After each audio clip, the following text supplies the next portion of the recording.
All right. Hey guys, Colton Christensen here, one of the TAs. I'm just going to be helping today do some brainstorming on how to search for a topic.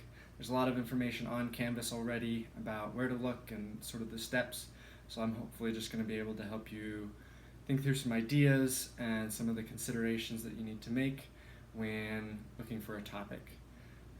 When I was taking 307, one of the hardest things was picking one thing that I wanted to focus on. There are so many topics in psychology that it can be hard to narrow it down at first and just pick one sort of thing that you want to work on. So one of the ways that helped me in some of my other classes as well is to just do a mind map, whatever you want to call it, with one central idea at the middle, and maybe pick 4 or 5 different ideas that you have for a topic surrounding that, and then instead of putting a lot of thought into what you're going to put in the mind map, just let your brain go and write down whatever comes to mind. When I do this, sometimes interesting things get written down, but oftentimes the thing I will write down sparks a memory of an experience that I had, or a story, a vacation, something that I read, anything like that.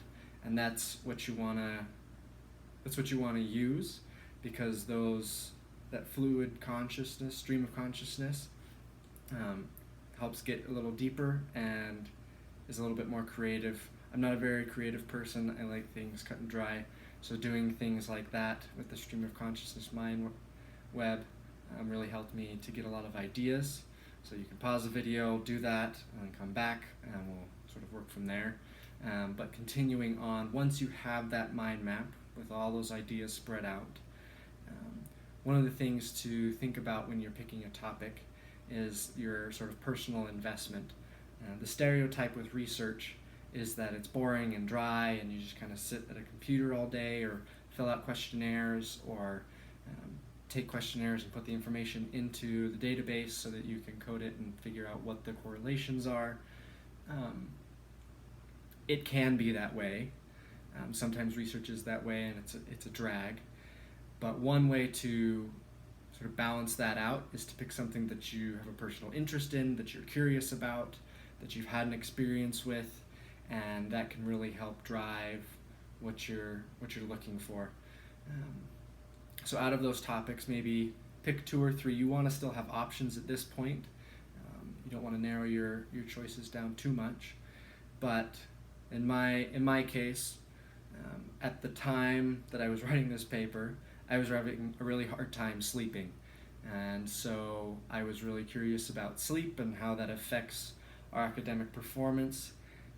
At that point in the semester, I wasn't struggling with school yet, but I didn't want to get to that point, and was looking to see how much school was affected by sleep, specifically the academic performance side of it. Your GPA is important, especially for psychology majors, because we have to go into grad school for the most part, if that's what we want to do as a career. So focusing on the GPA is important, because that's a really easy thing to quantify. You can see the data. There's really easy numbers there. Some of the other things that I looked at that maybe weren't as quantitative but more qualitative were things like focus and memory.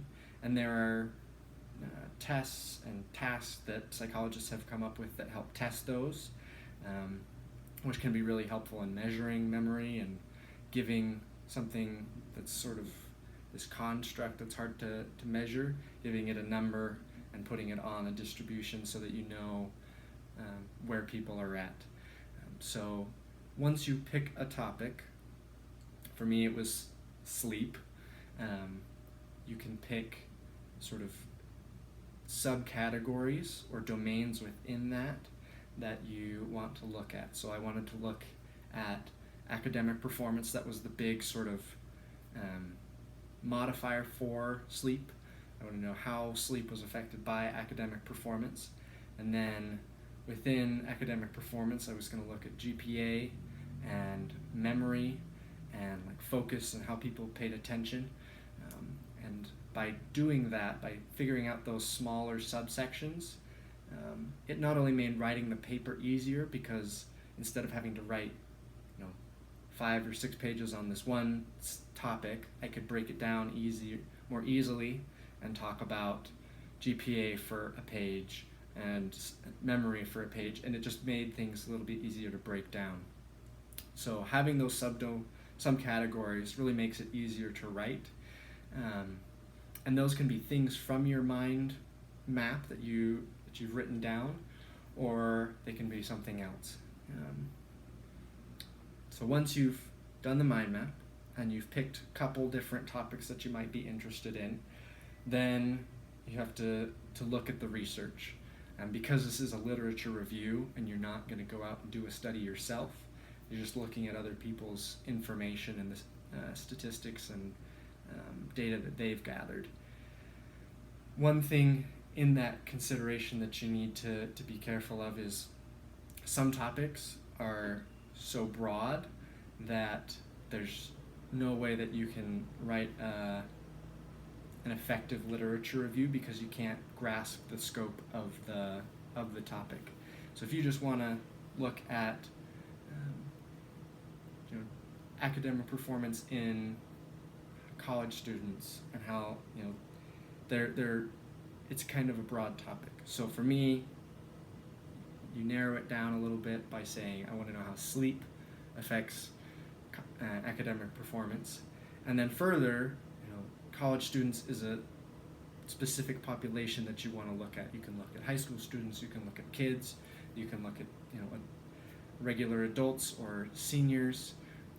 There are a number of different things that you can use to break it down. But you want to pick something that's small enough that it's focused and you can write a cohesive paper on. Because remember, with all your sources that you have in the title page, you're only going to be writing 6 to 8 pages of actual writing. I don't know what you want to call it, because you're going to have the introduction at the beginning, you're going to have your conclusion, things like that.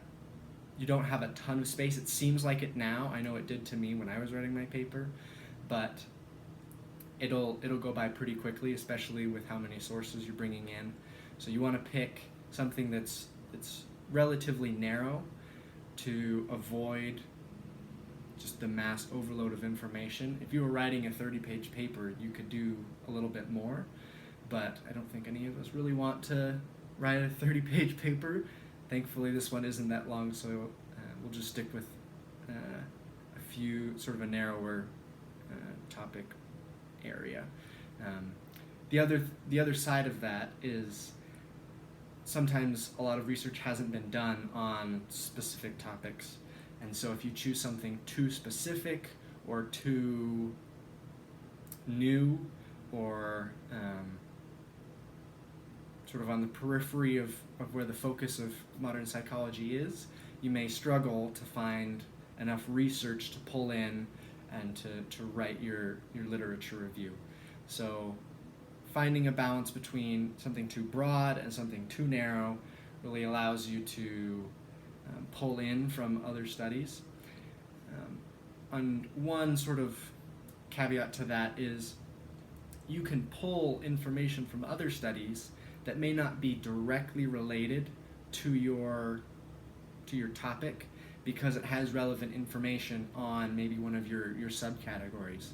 So I think when I wrote my paper, I was talking about focus as one of my subcategories, one of my domains, and I found some research on how ADHD kids struggled with focusing when their sleep was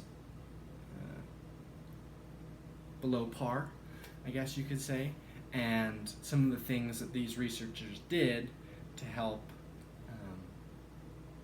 combat that. And it wasn't in an academic setting. I think they were doing therapy and things like that. And so when they got enough sleep, their focus and attention in the therapy and the effectiveness of the therapy then improved. So you can still pull things outside of your scope as long as they relate to your topic and are effective in putting your theory or your thesis forward.